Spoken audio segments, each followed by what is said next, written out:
Crooked River, Chapter 6. Never been so full of fright in all my life, Laura said, pressing her hand to her chest when we reached the bottom of the stairs. We just gave bread to the devil. Sure enough, we did. She squeezed my arm. We was awful brave to do that, wasn't we, Reb? My heart was pounding like a hammer. She paused and looked at me. How about yours? I nodded, and Laura just leaned closer. You feelin' scared? She said, frowning.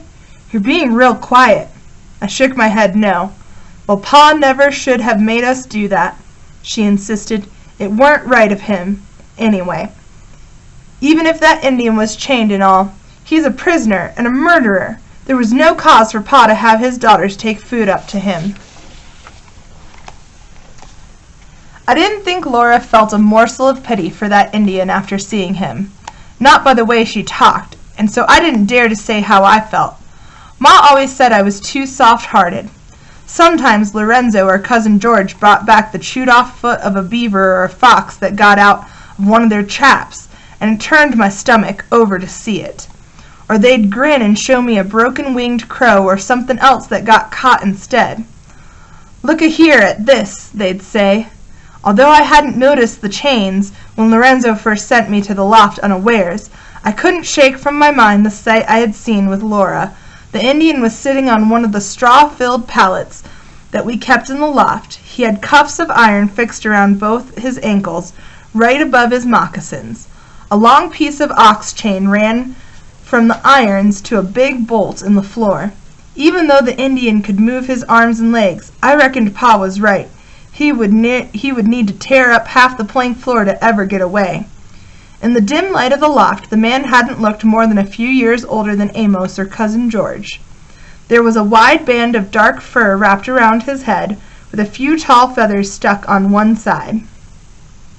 Peculiar twists of hair dangled on each side of his face, and there were metal ornaments around his neck.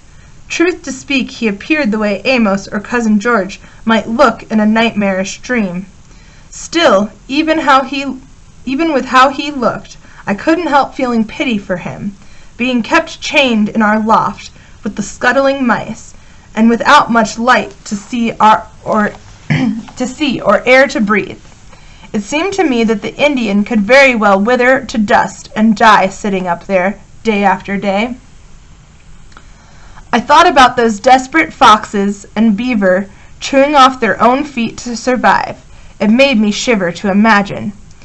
You think Pa will keep him up there very long? I asked Laura. I surely do hope not, Laura said, setting the frying pan back down on the hearth. How long? Laura sighed. I don't know, Reb. As I stacked the plates on the breakfast table, I said, It's rather sorrowful seeing that Indian the way he is, with the chains and such. Don't you think? What? Laura stopped and stared at me as if I was addle-headed. I hurried on. I meant to say it's dreadful sad to see that Indian and knowing what he did to that trapper. Yes, Laura said sharply, turning back to her work. It's a terrible thing. All day I tried to turn the current of my mind to do more thinking about the Indian's terrible crime and less about the mournful sight I had seen upstairs. The Indian murdered a man. That's what I tried to tell my mind. And even though the murdered man was a trapper, the trappers were a miserable lot of men mostly, it was still an awful thing to do. Maybe the dead trapper had been a God-fearing and good-hearted man who didn't deserve to die just then. Maybe he had left behind 10 children and a grieving wife. I tried to reason that. The savage Indian deserved to be kept in our loft, chained to the floor. But it wasn't easy.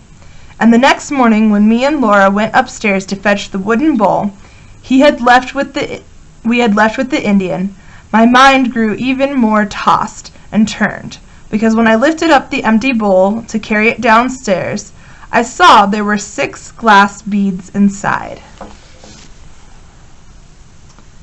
My little daughter Yellow Wing is fond of beads. In her rabbit-skin bag she carries the tiny spirit berries. Noshke, noshke, she laughs. Look, look. White, blue, green, red. They catch the sun, and trickle through her small fingers like drops of rainbow water. In the wooden bowl I left by Bird Eyes and Tall Girl Who Follows, I placed 6 tiny beads from my moccasins. 4 white, 2 blue. The spirit berries roll back and forth, back and forth. A trade.